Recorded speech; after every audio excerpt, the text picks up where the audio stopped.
Welcome to God's Not Done With You podcast. In this season of interviews, Pastor John Metter talks with everyday people whose lives parallel some of the amazing comeback stories in the Bible. Pastor John and his guests will show us how God can take any situation in life and bring hope and victory out of hardship. This is John Metter at Cross City Church and the author of God's Not Done With You. And this is the God's Not Done With You podcast, one of several that we're putting out. And this is an episode on the life of Esther. Esther's life is an incredible story. If you remember, this was a woman without a mother or a father who was adopted by her uncle Mordecai. And actually, by technical definition, he was basically a distant cousin to her. And he adopted her, and during a time when the Jews were under captivity to Babylon, and it was really an unusual situation where the king deposed the queen and had a nationwide beauty contest to find a new queen. This was all in a very strong patriarchal society, a lot of misogyny, a lot of things in this story that are standing out to us. Long story short, Esther was one of the most beautiful women in the kingdom, and she became queen. And that led to her having an unusual opportunity to save her people. So it's a phenomenal story. And as with all of God's Not Done With You stories, I've tried to find a modern-day parallel to Esther, and it's kind of hard to do. There's not a lot of queens out there, number one, in the sense of a national queen. But there are a lot of people out there that God has been at work at in their life who have been adopted and who have experienced what that is like to see the compassion of God working through adoptive parents. And today we have a good friend of mine, Deanna Darr, who is a school teacher in the Dallas-Fort Worth area and has been for many years, and a longtime church member, 22 years as a church member here at Cross City Church, and 25 years as a teacher. She's had so many students come through her classes and has had extraordinary influence on those students. But Deanna, thank you so much for joining the podcast with me. Thank you for allowing me to be here. You've got just a great story, and we're really going to focus on the adoption side of that because that's an amazing story that you have and that you've lived out. So let me ask you, what can you tell us about the circumstances of your adoption? It's very unusual, as I recall. Well, in 1999, I believe, on the internet, I found my birth mother. It was right when the internet was kind of invented and all of these websites were coming up. And I'd put my information on there, and it ended up making a match. I got a call on my back then answering machine that said that they had a match. I sent in this affidavit thing that I could get all the information released, and so I started emailing this woman who turned out to be my birth mother, and she told me her story. She was 19 years old. She lived in Mississippi, but her parents were expats in Indonesia, and so she was all alone, and she found herself pregnant from a one-night stand, and she had no one to turn to except hopefully, possibly, this half-sister that she hardly knew that lived in Houston. So she traveled to Houston, showed up at her sister's doorstep, and was told to get lost. She had nowhere to go, and so she actually ended up at the Catholic Diocese of Houston, which is in Spring next to St. Joseph's Hospital. And she moved in with the nuns, and she stayed there, and they took care of her during her pregnancy. She played the piano and sang for them. She prepared to give birth to me. I was born a month early, so they had me in the NICU unit for being a preemie, and she said, I will not leave until she's viable and she can come out of there. And so she stuck around in the hospital until I was able to come out. And then she left. She went to Hollywood, and she became a casting director, and she was actually Deborah Winger's double in Urban Cowboy and Terms of Endearment.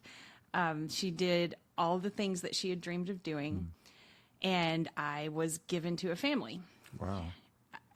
My family, my parents had been told that they couldn't have any more children. They already had my brother. And that because they wanted a newborn baby girl, that it would probably be a couple of years before they would have a baby available.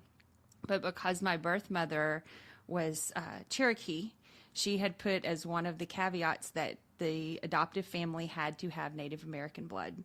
And so my adoptive mother does. She has, it's just a smidge, but she has enough to where she could put that down that she Wow. does have Native American blood. And so within 2 weeks, they got a call that there was a baby for them. And so I lived with a foster family while all of the paperwork was done. And then on July 25th, 1975, that's my gotcha day. And my parents came to get me. Wow. I love the gotcha day phrase. It really means a lot to someone like yourself that's been adopted or to adoptive parents. And not everybody knows that phrase, but the gotcha day is really a cool day in the life of all these involved. So how old were you when you started investigating? You said you were... In 1997 is when 1996, I spent a summer playing around on the computer because we were finally able to have, the internet for everyone. And I'm in charge of my class reunions. So I found this website called reunionregistry.com. Mm-hmm. And I filled out all the class reunion information, and then they had a tab for adoption. I thought, well, why not? And so I had my birth certificate, and I had some of my adoption papers that my parents had given me. And so I went and filled in all the information that I had. And it was 2 years before the match was made. Right. It takes a long time sometimes. Yeah. But she put her information on there, and within 30 minutes, it made the match with us. So wow. It was very quick once she put her information in. Had you always had that desire in your heart to know who your birth mother was? I mean, did your adoptive parents tell you early on? I was told before I even knew what it meant. When I was about 2, I could tell people that I'm adopted. When I was 4 and I started to read, my parents gave me a book that explained what that meant. And then from that point, I started pretending. For a long time, I truly believed that Jeannie from I Dream of Jeannie was my birth mother, and I would walk around blinking my eyes trying to make things happen. And then later, I saw Smokey and the Bandit, and I was convinced that Sally Field and Burt Reynolds were my birth parents, and they just, with their busy schedules, they couldn't keep me, so they put me up for adoption. I went through several stages as a child where I was always curious. Then as an adult, when I started having to make doctor's appointments for myself, and I was having to put not applicable on all of the paperwork, I was like, I would really like to know my medical history and that kind of thing. And that's when I started doing real searches. So you're curious and creative. I mean, Burt Reynolds and Sally Field, really? I mean, look at me. And I mean, you don't drive a Trans Am, do you? No. No, that's the one thing that's missing there, I guess. Well, I've always heard, that people that have been adopted know in their hearts they will someday find those adoptive the parents that were their biological parent. And you've got a phenomenal story with that. At some point in recent past, I preached a message that had to do with adoption. And part of that message had to do with that God shows his compassion through compassionate people. Sometimes we wonder where the compassion of God is, and often we see it through compassionate people. So how do you see God working through your life in that sense with your adoptive parents? We've heard about your biological mom. What about those adoptive parents? How did the compassion of God get shown to you through that? Well, once I met my birth mother, she's a very nice woman, and I very much enjoyed getting to know her, but she's not a believer. And she was raised with Cherokee, with a pagan faith system, I guess you could say. And even though we shared the gospel with her when we met her, it didn't take, not with ours. We planted some seeds, have not seen the fruit from that, but I can look at the fruit in my own life. And being raised in a Christian household in a small town where everyone knows everyone else, I was able to grow in my faith through close relationships with friends, with family, and with pastors who shaped me.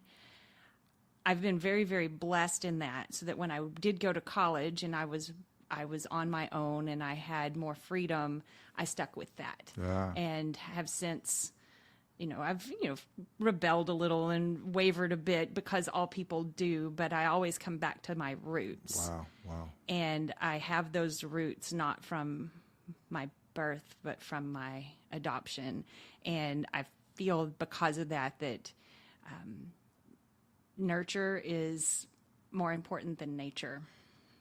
Well, you've said that before, and I've heard that before, and I think it's a phenomenal statement. It really is. So you would say, I'm sure, to Christian parents or parents-to-be or parents who wish to be parents, people that wish to be parents, that adoption is one way that God shows his love and brings the gospel to people that need adoptive parents, right? Absolutely. And I think more Christians, if they realize just what all is going on in that realm, would step up in different ways, more ways, to either be adoptive parents or support those who do. And there are particular challenges with adopting children today, legal challenges, financial challenges, circumstantial challenges, so many. And our desire at some point is for the church to come alongside people in a really strong way to help them be encouraged to be adoptive parents like yours. So talk about some more things in the sense of how you saw God working through adoption in their life. Well, I feel like I've had many, many people brought into my life who have been in various aspects of adoption, I suppose.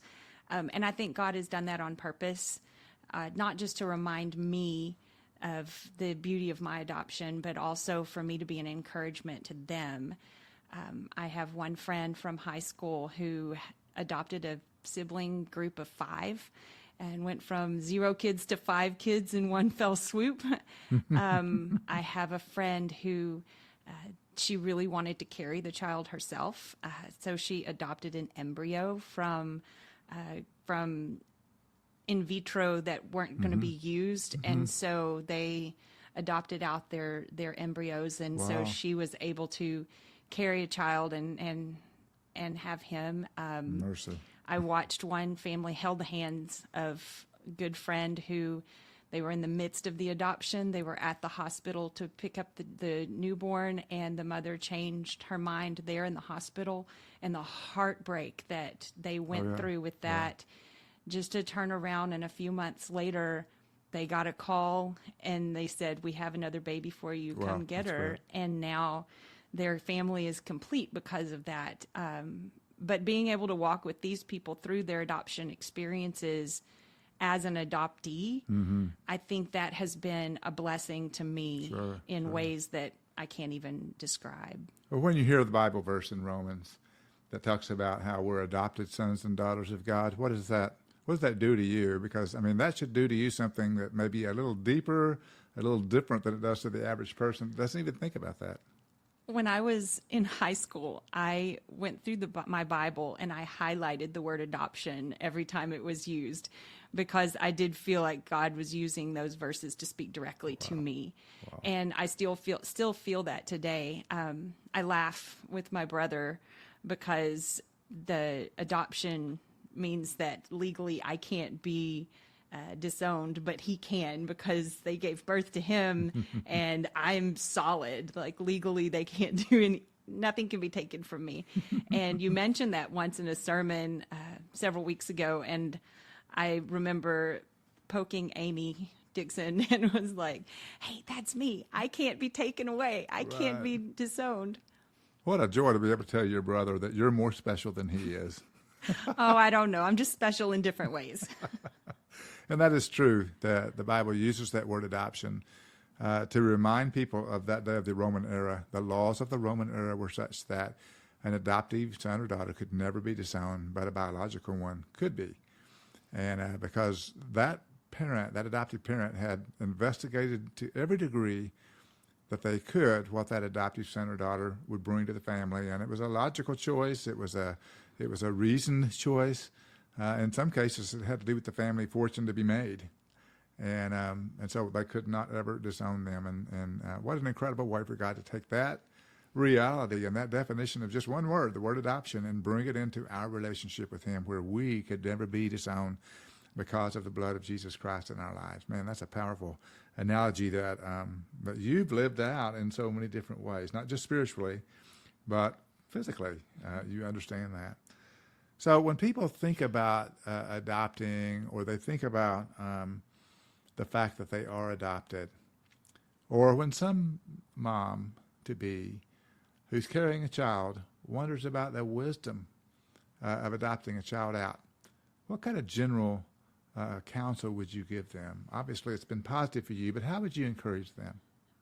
Well, for fellow adoptees, I know we have a connection because there are some feelings that come along with that of sometimes of inadequacy or abandonment, things like that. And for adoptive parents, I would say just always be encouraging to your child, telling them how much you love them, how special they are, and letting them know that God is in control no matter what. Mm-hmm. For those moms that are thinking about adoption as an option, I would say prayerfully look at it from all angles, because sometimes it's just a financial thing that they are looking at, and I can't handle this, or emotionally I can't handle this, and it takes a lot of guts to put a child up for adoption. Mm-hmm. It takes a moral strength that that a lot of people, especially when they find themselves in vulnerable situations like that, moral strength that they don't think they have. Mm-hmm. Mm-hmm. And I just want to say you do have that. Mm-hmm. You do have that strength inside of you, and God can make it stronger. Mm-hmm. I can't imagine that feeling of giving your child away, but then I also can't imagine how wonderful it would be to know that you're giving your child the best life that they could possibly have. Mm. I use my story. I had the perfect childhood. I was raised on a farm. I climbed trees, and I fed the chickens, and I milked the cows, and I rode my bike up and down dirt roads and caught fireflies at night before I went in to watch the Dukes of Hazzard. I had the epitome of an 80s childhood. And then I got to go on to what I consider the most amazing college in the entire world and get a wonderful education. I don't think those opportunities would have been there for me had I not been given up for adoption. Right. And for those moms, just use your imagination. Just imagine all of the wonderful things that your child will get to experience because of the decision that you've made. Our church is desiring to reach out even more to moms that are at the point of decision. And our culture, frankly, points people towards abortion instead of adoption. And there are all kinds of barriers to adoption, from money to circumstances to complexity. There's so many hurdles to jump over. And our church desires to make those decisions more streamlined, easier, but also to reach out to the mom to be in the community that says, we love you, we care about you, we're not rejecting you, we're coming alongside you. And I think you can understand the importance of that, for us to be able to say the compassion of God will be exercised towards you, regardless of how you got in this situation of being pregnant and not knowing what you were going to do in the future. We want to come alongside moms to be in order to do that, and you could be a big help in that as well. So when you go to the story of Esther, which is what this chapter of the book is all about, and you hear how Esther rose to prominence and power through the encouragement of her adoptive father, Mordecai, just what does that story mean to you? Well, honestly, I've never thought of it in that way. My very first precept that I ever did was of Esther. And it's because it's a short book, and it was our first foray into this type of study. And I honestly don't even remember that being one of the things we discussed. But then when you said it, I looked back at the story and I thought, wow, it really is because of her adoption and because of who raised her. That's why Israel was saved. That's right. And that just, it blows my mind that that one little thing, that one little yes that Mordecai said changed the course of history. And it reminds me those but God moments, that God is bigger than what we think he is. He has more power than what we give him credit for. His plans are better than our plans. His ways are higher than our ways.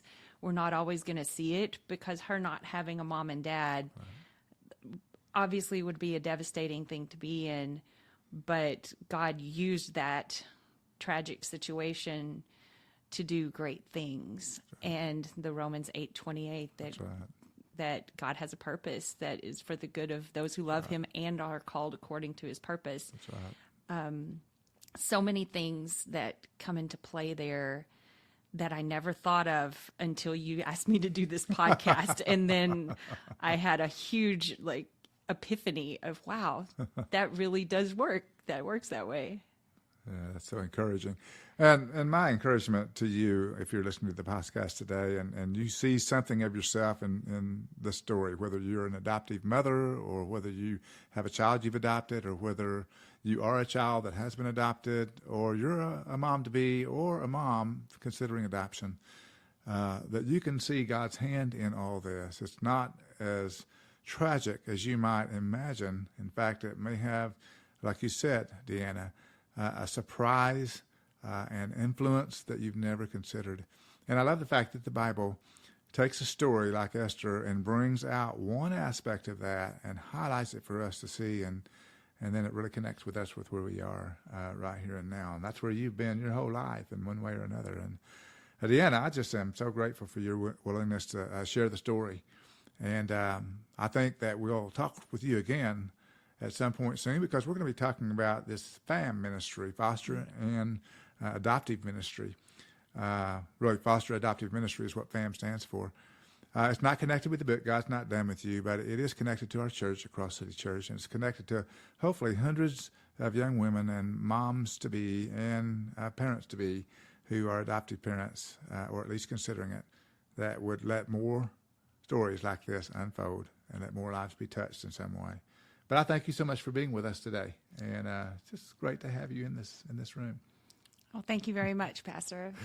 Let me also just encourage you to send this podcast on to friends and others who may need to hear about the adoption process. I know that if you know someone that's considering any part of this, this would be encouraging to them to hear that God does work through this in a supernatural way that we can't envision. And Deanna Dar is proof positive that God exercises compassion through the adoption process, and that he places people in unique positions to thrive for him. So until next time, this is John Metter with the God's Not Done With You podcast. Thank you for listening.